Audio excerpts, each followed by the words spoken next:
इस वीडियो को hello guys, ये कोई रामलीला मैदान या आज इंडिया गेट नहीं है, ये लिटरली इंडिगो एयरपोर्ट कैंसिल जिसकी क्यों हुआ टर्मिनल बिल्डिंग के आपको आज अंदर लोग दोहराती protest भाई march निकाल रहे हैं। आपको बता रहे हैं।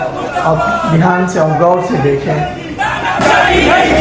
पिछले 3 दिनों से इंडिया के लगभग हर मेजर एयरपोर्ट पर अफरा तफरी मची हुई है। लोग चिल्ला रहे हैं, चीख रहे हैं। 3 बजे से जवाब पूछ रहे थे तो हालत बहुत बुरी है और इसके पीछे इकलौता कारण है एक कंपनी, इंडिगो, जो कि देश की सबसे बड़ी एयरलाइंस है। पिछले 3 दिनों में इंडिगो एयरलाइंस की लगभग 1450 फ्लाइट्स कैंसिल हुई हैं और कई हजारों फ्लाइट्स डिले हुई हैं। इसकी वजह से लाखों पैसेंजर्स देश भर में एयरपोर्ट पर फंसे रहे। कई यात्रियों को पूरी रात एयरपोर्ट पर गुजारनी पड़ी। जवाब में एयरलाइन एक के बाद एक बहाने देती रही और ढंग से कोई इंफॉर्मेशन कम्युनिकेट नहीं की। सवाल यह है कि देश की सबसे बड़ी एयरलाइंस इस तरीके से अचानक से कैसे कोलैप्स हो गई। इसके पीछे कारण है इंडिगो की मिसमैनेजमेंट और शायद से सरकार को ब्लैकमेल करने की कोशिश। कुछ समय पहले की बात है दोस्तों, डीजीसीए ने नए flight duty time limitation rules बनाए जिससे पायलट्स और क्रू को प्रॉपर रेस्ट मिल सके और पैसेंजर्स की सेफ्टी बेटर हो सके। इन नए रूल्स के अनुसार पायलट्स और क्रू के लिए वीकली रेस्ट पीरियड 36 घंटे से बढ़ाकर 48 घंटे कर दिया गया और डेली वर्किंग आवर्स 8 घंटे किए गए। इसके अलावा नाइट लैंडिंग्स को 6 से घटाकर 2 कर दिया गया। इन रूल्स का मतलब है कि अब सेम नंबर ऑफ फ्लाइट्स को ऑपरेट करने के लिए एयरलाइंस को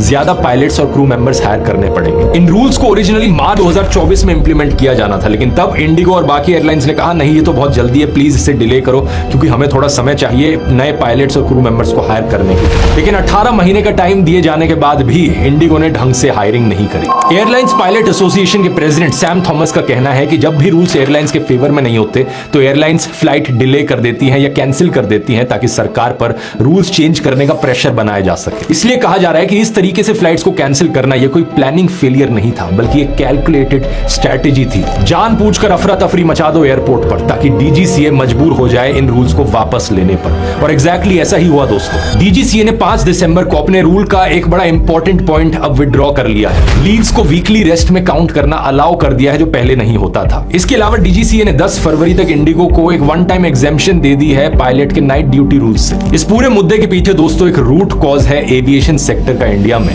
एक मोनोपोली या डुओपोली बन जाना। आज के दिन इंडियन एविएशन के मार्केट में इंडिगो का मार्केट शेयर 65% पर है और एयर इंडिया का 30% है। इन दोनों के अलावा लगभग सारी एयरलाइंस खत्म हो चुकी हैं। तो आज के दिन अगर एक पैसेंजर खड़ा होकर बोले कि मैं इंडिगो को बॉयकॉट करना चाहता हूं, ये लिटरली पॉसिबल ही नहीं होगा। ये बड़े अफसोस की बात है दोस्तों, क्योंकि आज से 20 साल पहले ढेर सारे ऑप्शंस हुआ करते थे। Go Air, air Asia, jet airway, spice jet, Kingfisher airlines, एक समय पर इतनी सारी एयरलाइंस होती थी, कंज्यूमर्स के पास चॉइस थी। लेकिन इस मौजूदा सरकार की पॉलिसीज की वजह से देश का ऑलमोस्ट हर एक सेक्टर मोनोपोली या डुओपोली की तरफ बढ़ता जा रहा है और ये कंज्यूमर्स के लिए बिल्कुल भी अच्छी खबर नहीं है।